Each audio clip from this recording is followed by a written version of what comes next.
오늘은 잠언서 16장 이제 보게 되는데요. 큐티인 본문은 1절부터 15절까지 이지만 우리 다 읽지는 않고 16장 1절부터 5절까지만 우리 봉독했으면 좋겠습니다. 잠언서 16장 1절 제가 읽고요. 우리 5절까지 한 절씩 교독하겠습니다.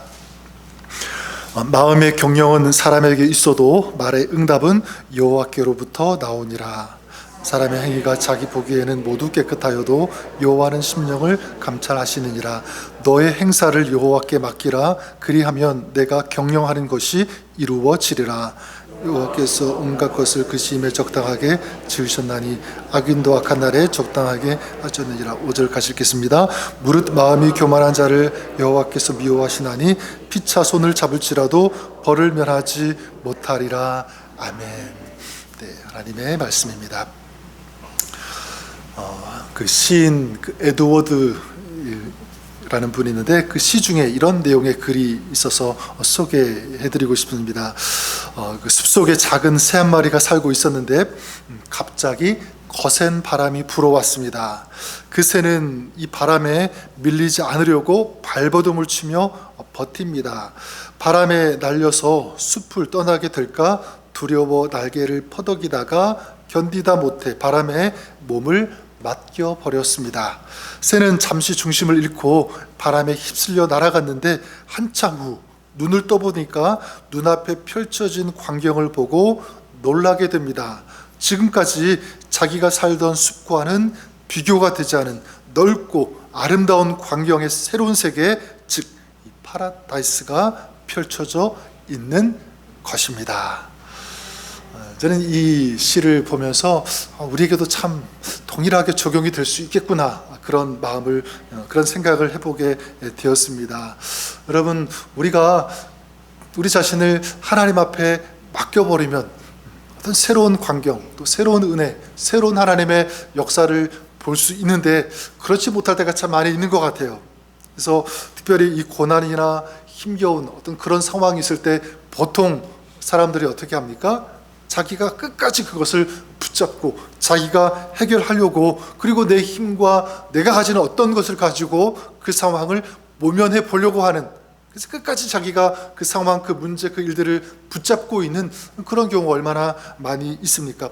혹시 여러분들은 그렇지 않으십니까? 어떤 할머니 한 분이 이제 머리에 보따리를 이고 길을 가시는 것을 보고 어떤 운전을 하시던 드라이버가 그게 참 안 돼 보여서 할머니를 차에 태워줬다는 그 이야기 많이 들어보시지 않았습니까? 근데 이제 차에 타시라고 하고 이제 운전을 하고 가는데 백미러를 통해서 보니까 그 할머니가 어떻게 하냐면 여전히 그 머리에 그 보따리를 이고 있었다라는 거죠. 그죠? 그래서 할머니에게 얘기했습니다. 할머니 왜 계속 그 차에서 머리에 그 보따리를 이고 계십니까? 지고 계십니까? 이렇게 물어보더니 그 할머니 대답, 이렇게 차 태워주는 것도 너무 고맙고 미안한데 어떻게 보따리까지 내려놓을 수가 있겠느냐, 그런 이야기. 참 여러분, 우리가 그럴 때가 많이 있는 것 같습니다. 하나님께 맡기면 되는데, 그렇죠? 내려놓으면 되는데 그렇지 못한다는 것이죠. 여러분, 그런 것이 아니라 우리가 내 힘을 빼고 하나님 앞에 맡길 수 있는 그런 여러분 될 수 있기를 바랍니다. 그러면 이제 하나님께서 열어주시는 그런 하나님의 역사, 또 하나님께서 펼쳐 보여주시는 하나님의 세계 우리가 보고 우리도 경험하게 되는 줄 믿습니다. 그래서 오늘 우리 잠언서 16장 말씀 1절부터 15절까지를 읽었는데 여러 가지의 중요한 또 소중한 그런 가르침들이 구절구절 다 담겨 있는 것 같습니다. 그래서 한 절 한 절 여러분들의 마음에 와닿는 그런 내용이 있다면, 말씀이 있다면 또 깊이 묵상하시고요.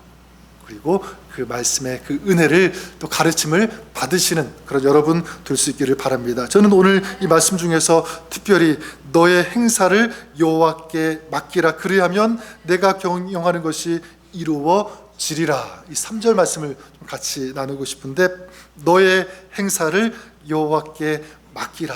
이 맡긴다는 말, 우리는 보통 이것을 누군가에게 이렇게 내려놓는 그 정도만 생각하는데, 사실 이 맡긴다라고 하는 것은 히브리어 그 원어는 어떤 의미가 있냐면 내어 던진다라고 하는 그런 의미가 있습니다. 조금 미안해서 어쩔 수 없이 그냥 살짝 밀어넣는 그 정도가 아니라 과감하게 확 내어 던지는 그런 의미가 여기 맡긴다는 의미가 있고요.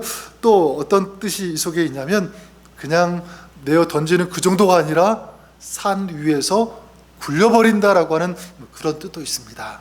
만약 여러분 무거운 어떤 짐을 지고 아니면 무거운 그 돌을 지고 산을 내려간다고 한번 생각해 보세요.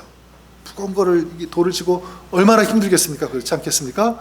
굉장히 지치고 너무너무 고단하고 힘들 것인데, 근데 그 돌을 어떻게 산 위에서 내려 굴린다고 하면 생각해 보세요. 돌이 굴러가겠죠? 그리고 굴려버린 그 사람은 어떻게 하십니까? 이제 산 내려갈 때 평안하게 산 내려갈 수 있지 않겠습니까? 여러분, 그런 맥락에서 본다면 저는 우리 믿는 사람들이 저는 이래야 된다고 생각해요. 그래서 우리 믿는 사람들은 참 그 마음이 배짱이라 그럴까요? 좀 두둑할 필요가 있다. 완전 당연히 또 그렇게 된다고 생각합니다. 특별히 여러분 힘들고 감당하기 어려운 그런 일들을 만날 때 처음에는 그 만나는 그 순간에는 예수 믿는 사람이나 안 믿는 사람이나 좀 비슷해요. 갑자기 그런 일을 당했으니까 충격받죠. 그리고 당황할 것입니다. 거기에는 큰 차이가 없어요. 자, 그런데 조금 시간이 지나면 믿는 사람과 안 믿는 사람의 차이점이 드러나게 되어 있습니다. 믿는 사람은요, 처음에는 당황할 수 있지만 시간이 지나면서 굉장히 의연해지고 평안해지고 아무 문제 없는 것처럼 이상하게 그런 모습으로 나아갈 수 있다고 하는 사실입니다. 그 이유가 무엇이겠습니까? 믿는 구석이 있기 때문에. 그리고 믿는 구석이 있고 거기에 맡기기 때문에. 여러분, 그 믿는 구석이 누구시겠습니까? 우리 하나님이신 줄 믿습니다. 하나님께 맡길 수 있기 때문에. 자, 그러면 여러분, 우리는 어떤 것을 하나님 앞에 맡겨야 될까? 그래서 오늘 3절 말씀을 보시면 너의 무엇을 맡기라? 행사를. 근데 그냥 행사가 아니라 어떤 행사죠?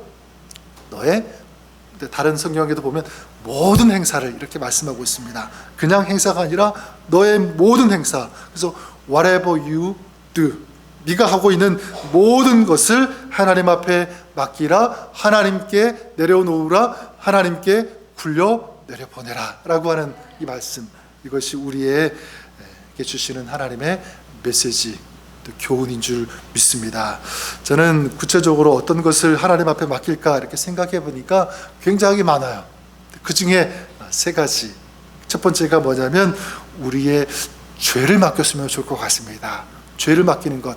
여러분, 의외로 살아가면서 이 죄 때문에 괴로워하는 사람들이 굉장히 많이 있습니다. 믿는 사람들 중에서도. 그러니까 과거에 지었던 이 죄에서 계속 속박되어 자유하지 못하고 구속되어 가지고 그 죄에 끌려가고 있는 그런 모습. 그리고 또 죄의 노예가 되어서 제가 원하는 대로, 제가 이끄는 대로 자기 자신을 맡기면서, 거기에 맡기면서 끌려가고 있는. 근데 여러분, 처음에는 즐거울지 모르겠지만 나중에 어떻게 합니까? 더 비참하고 고통스러운 그런 시간을 맞이하게 된다는 것입니다. 여러분, 저는 이 죄를 우리가 지고 가는 것이 아니라 하나님 앞에 맡길 수 있는 그런 여러분 될 수 있기를 바랍니다. 죄는 내가 갖고 가는 것이 아니다, 내가 해결할 수 있는 것도 아니다라고 하는 이 믿음을 가지고 이 죄는 주님께 맡기는 것입니다. 수고하고 무거운 짐진 자들아 다 내게로 오라, 내가 너희를 쉬게 하리라. 무거운 짐들이 많이 있겠지만 그 중에서 가장 심각하고 가장 무거운 짐이 있다면 바로 죄의 짐 아니겠습니까? 여러분, 이 인생의 무거운 짐, 이 죄의 짐을 우리 하나님 앞에, 우리 주님 앞에, 십자가 앞에 우리 내려놓으시는 그런 여러분 될 수 있기를 바랍니다. 그러면 주님께서 그 죄를 용서해 주시고 우리가 회개하면 주님께서 깨끗게 하시고 이젠 죄에 이끌려가는 그런 인생이 아니라 그 죄 가운데서 속박되어서 구속되어서 신음하며 살아가는 그런 인생이 아니라 참으로 자유한, 해방되어지는 그런 인생. 그래서 죄에서 벗어나서 안식하면서 평안할 수 있는 그런 인생이 될 수 있도록 우리 하나님께서 인도해 주실 것을 믿습니다. 특별히 이 죄의 그 욕망 중에서도 복수하고 싶은 그런 것도 마찬가지인 것 같아요. 내가 갚아줘야지, 복수해야지, 계속 이거 가지고 신음하면서 고통당하는 그런 것들 마찬가지입니다. 다른 사람을 향해서 갚아주고 싶은 나 자신을 향해서도 내가 왜 이러지, 막 자기 자신을 학대하면서 못 살게 구는 이런 모든 것들, 여러분 이게 다 죄의 뿌리일 수가 있는데 이것까지 우리 하나님 앞에 맡길 수 있는 여러분 될 수 있기를 바랍니다. 하나님께서 다루실 수 있도록. 또한 두 번째는 무엇이냐면 우리가 많이 계속 강조하는 것이지만 우리의 염려를 하나님 앞에 맡길 수 있기를 바랍니다.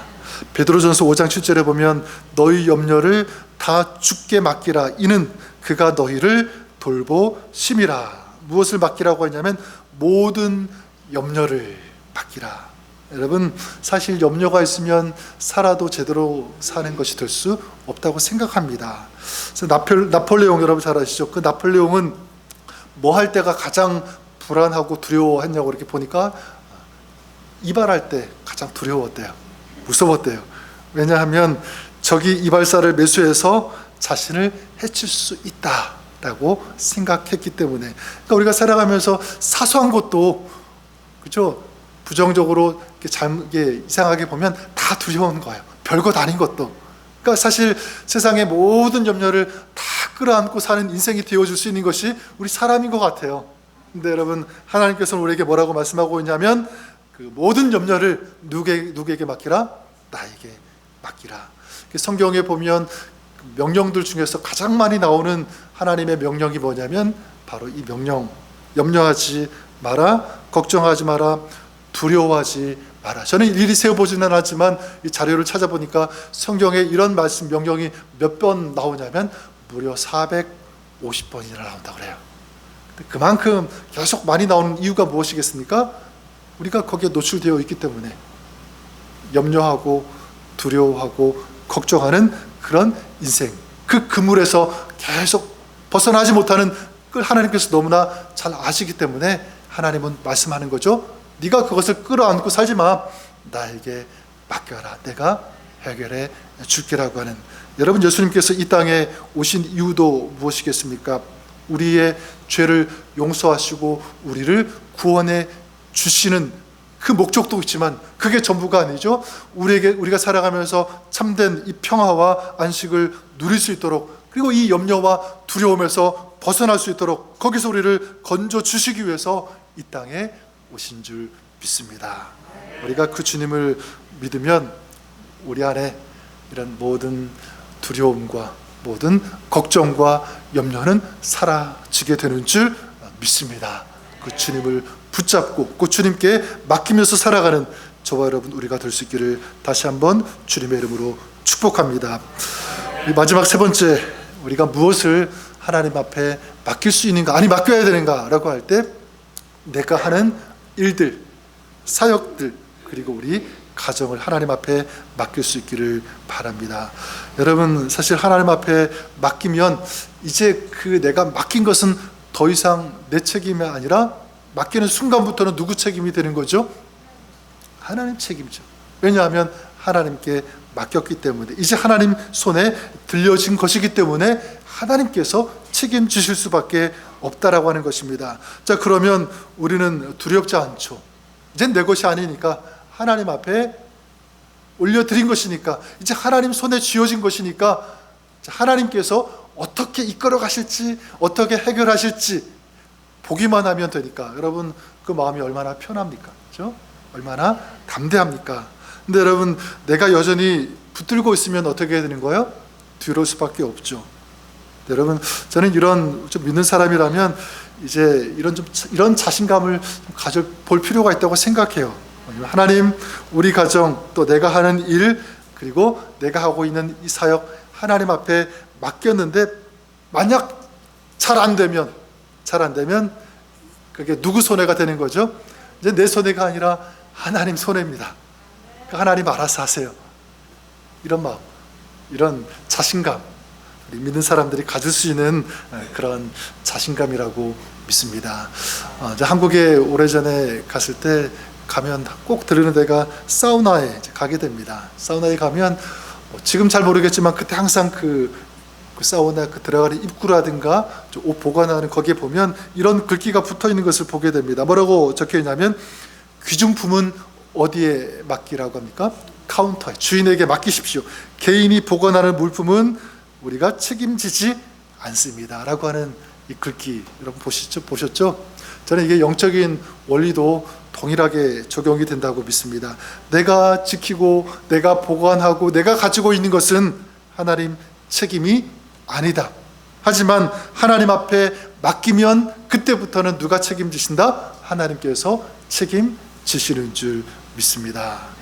저는 지금은 좀 잘 못하지만 아이들이 중학교 다닐 때 이제 아이들이 그때는 지금은 좀 고등학교 저보다 더 키도 뭐 저만큼 크고 다 컸으니까 잘 그렇지 않지만 애들이 초등학교 다닐 때 중학교 때 이렇게 생각해 보면 학교에 라이드 해주고요, 차 파킹한 다음에 그 입구까지 이제 같이 그 아이를 데리고 갑니다.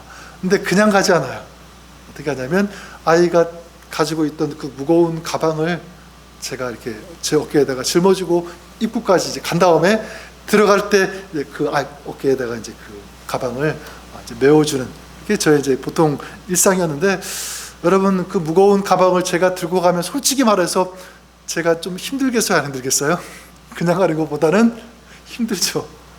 근데 조금 힘들 수는 있지만 이상하게 제 마음이 너무너무 행복하고요, 너무 기쁘고 너무 좋아요. 아이의 가방을 제가 들어줄 수 있다는 것, 이게 저는 그걸 생각하면서 이게 우리 하나님의 마음이 아닐까, 그런 생각을 해보게 되었습니다. 하나님은 우리의 작은 것 하나라도 대신 들어주시기를 원하신다. 거꾸로 말하면 하나님은 우리가 당신에게, 하나님께 작은 것이라도 맡기시기를 원하신다. 그거를 억지로 맡으시는 것이 아니라 하나님은 그걸 즐겨하신다, 좋아하신다, 행복해하신다 라고 하는 사실입니다. 그렇다면 여러분, 지금 혹시 어떤 문제로 고민하고 있다면 그 무거운 짐을 미안해하지 말고 기쁨으로 하나님 앞에 맡기면 우리 하나님께서 더 기뻐하실 줄 믿습니다. 내 인생, 내 염려, 근심, 우리의 자녀, 또 우리의 미래까지 하나님 앞에 맡기면 그 원어 맡긴다는 그 의미, 내려 굴린다라고 하는 그런 의미라고 하지 않았습니까? 하나님 앞에 과감하게 내려 굴리시는, 맡기시는 그런 여러분 되시기를 바랍니다. 오늘 말씀 읽지는 않았지만 그 밑에 나오는 9절에도 보면 무릇 여호와를 의지하며 여호와를 의뢰하는 그 사람은 복을 받을 것이라. 이게 얼마나 중요한지 두 번 말씀합니다. 의지하라, 의뢰해라. 그러면 하나님께서 그냥 맡아주시겠다라고 말씀하지 않고 맡긴 그 사람은 복을 받을 것이라. 누가 복 주신다는 거죠? 하나님께서 누구에게? 맡기는 자에게 복을 주시는 줄 믿습니다. 복이 되게 하시는 줄 믿습니다. 우리 하나님께서 우리 한 가지 마지막 꼭 기억했으면 좋겠습니다. 하나님께 맡겨드리면 하나님께서 일하신다. 하나님께 맡기면 누가요? 하나님께서 일하신다. 짧지만 전 여기에 소중한 우리 인생을 향한 교훈, 좀 메시지가 담겨 있다고 믿습니다. 오늘도 이 믿음으로 주님 앞에 나아가는 이 시간 되기를 바라고요. 또 오늘 하루가 하나님 앞에 우리 모든 것을 맡기는 하루가 되기를 바라고, 이제 6월 한 달, 새로운 달 시작했는데 믿음으로 여러분 기도하시고 간절히 소망하고 간구하십시오. 하나님, 6월 한 달 우리의 가정, 우리의 모든 것을 주님께 맡겨드립니다. 주님께서 책임져 주시고 우리 주님께서 이끌어가 주시옵소서. 그런 마음을 가지고 오늘도 기도하는, 그래서 하늘의 축복과 하늘의 은혜가 그렇게 하나님 앞에 맡기는 여러분의 삶 가운데, 가정 가운데, 사역 가운데 풍성이 가득 넘칠 수 있기를 우리 주님의 이름으로 간절히 축원합니다. 한번 기도하겠습니다. 살아계신 하나님,